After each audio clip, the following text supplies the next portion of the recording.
ರೈಲುಗಳಲ್ಲಿ ಪ್ರಯಾಣಿಸುವಂತಹ ಪ್ರಯಾಣಿಕರೇ ಇಲ್ಲಿ ಕೇಳಿ. ಇಷ್ಟು ದಿನ ರೈಲುಗಳಲ್ಲಿ ತಾತ್ಕಾಲ್ ಟಿಕೆಟ್ ಬುಕ್ ಮಾಡಬೇಕು ಅಂತ ಹೇಳಿದ್ರೆ ಯಾರು ಬೇಕಾದ್ರೂ ಬುಕಿಂಗ್ ಮಾಡಬಹುದಾಗಿತ್ತು. ಆದ್ರೆ ಇನ್ನು ಮುಂದೆ ಹಾಗಾಗೋದಿಲ್ಲ. ಯಾಕಂತ ಹೇಳಿದ್ರೆ ರೈಲ್ವೆ ಇಲಾಖೆ ಹೊಸ ರೂಲ್ಸ್ ಅನ್ನ ಜಾರಿ ಮಾಡ್ತಾ ಇದ್ದು, ಟಿಕೆಟ್ ಬುಕ್ ಮಾಡಿದವರ ಆಧಾರ್ ಪರಿಶೀಲನೆಯ ನಂತರವಷ್ಟೇ ಟಿಕೆಟ್ ಬುಕ್ ಆಗಲಿದ್ಯಂತೆ. ಹೌದು, ರೈಲ್ವೆ ಇಲಾಖೆಯ ಹೊಸ ಸುತ್ತೋಲೆ ಪ್ರಕಾರ ಆಧಾರ್ ಪರಿಶೀಲನೆ ಪೂರ್ಣಗೊಳಿಸಿದಂತಹ ಬಳಕೆದಾರರು ಮಾತ್ರ ಐಆರ್ಟಿಸಿ ವೆಬ್ಸೈಟ್ ಅಥವಾ ಮೊಬೈಲ್ ಅಪ್ಲಿಕೇಶನ್ ಮೂಲಕ ತಾತ್ಕಾಲ್ ಟಿಕೆಟ್ ಗಳನ್ನ ಬುಕ್ ಮಾಡಬೇಕು.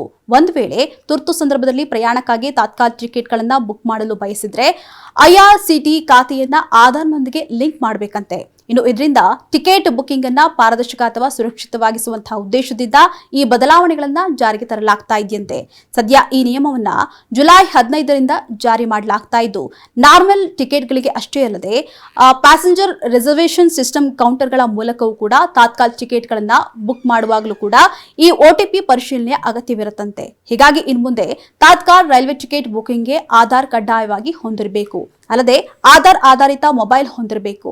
ಇನ್ನು ಅವರೇ ಟಿಕೆಟ್ ಬುಕ್ ಮಾಡಿಕೊಳ್ಬೇಕು ಅಂತ ಹೇಳಿ ರೈಲ್ವೆ ಇಲಾಖೆ ತಿಳಿಸಿದೆ.